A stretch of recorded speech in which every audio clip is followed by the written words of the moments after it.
hawa wachimbaji wadogo ni hawa ambao ni maskini au watu ambao hawana uwezo wa kutosha. Sasa tunahitaji mitaji ya kusaidia tuchimbe, na mitaji hiyo tusaidie kutafuta vifaa vya kuchimbia, kwa sababu kuchimba kwa jembe la mkono kwenye miamba kama ile unaweza kukaa mwezi mzima unachimba mashimo mawili. Kwa hiyo hii mitaji tunaikosa, na tunapozungumza kitaifa, hawa wenzetu wa taasisi za fedha, mabenki na nini, utakuta wanatupa moyo, safari mitaji tunatoa si nini. Lakini wakija huko mikoani ukawaendea wanakuambia sera haisemi hivyo, hatujaandikiwa tayari. Kwa hiyo tunaomba serikali iweke sera maalum kwa ajili ya kuwasaidia wachimbaji wadogo kama vile inavyoweka sera kwa wakulima. Lakini cha tatu ni kwamba cha tatu ni tozo. Sasa hiyo ni ndugu zetu wa TRA na kwamba hivi huku chini tunakumbana na tozo nyingi, na tozo hizi zinamfanya mchimbaji mdogo akate tamaa. Pengine serikali ingeweza mpango wa kuweka tozo zile ziwe pamoja ili kuwaondolea adha hao wachimbaji wadogo.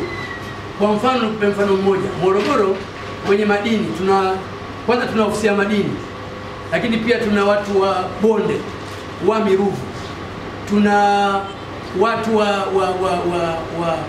wa mazingira, yaani kila mtu ana tozo yake. Bado wenye viti wa mtaa na nini. Sasa mtu anaona kwamba tozo zimekuwa nyingi, serikali moja hiyo hiyo, kwa nini kusiwe na utaratibu ikapanga mtu alipe angalau mara utitiri wa kodi, niseme tozo kwenye ngazi ya halmashauri limekuwa naweza kusema kichomi kwa wafanyabiashara, ni kilio kikubwa kwa wafanyabiashara, kwa sababu unakuta mfanyabiashara sasa, hizi biashara kubwa kubwa, analipa service levy, analipa tax kama kawaida, lakini hajui kesho halmashauri itakuja na kipi.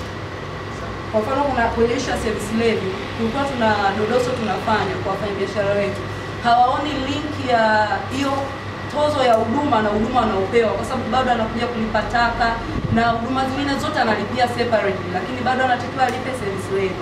Lakini jana nikakutana na kitu cha ajabu pia. Kuna mahali nikawa nimetembelea hawa SBC hawa PEX, nikawa nimetembelea pale.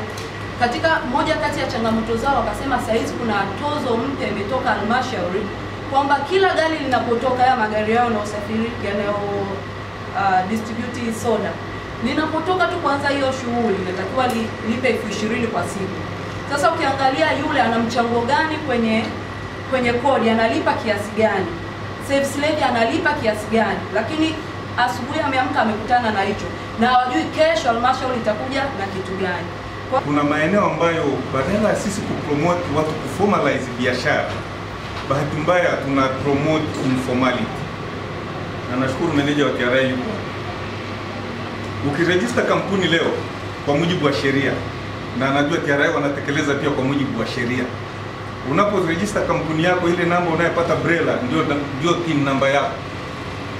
Ukienda kuregister hiyo kampuni, usipofile return ambayo ni sifuri, lakini uelewa wa Tanzania walio wengi ni mdogo, kufaili tu return ambayo ni sifuri, usipofile ukikaa miezi mitatu ukaenda utakutana na faini ya milioni 20, 30 na kadhalika. Lakini utitiri wa tozo tumeuchukua kwa meno ya magego kabisa. Ni kweli ambacho mmesema, ni kweli, hakitaki wala utafiti, niliona hilo na tunaenda kulifanyia kazi. Tunapokaa kama serikali tutaenda kulijadili na tutalifanyia kazi, na soon matokeo yake yatapatikana. Na hili mimi sitaki nene nikamwambie Mheshimiwa Rais kuna hili, hapana.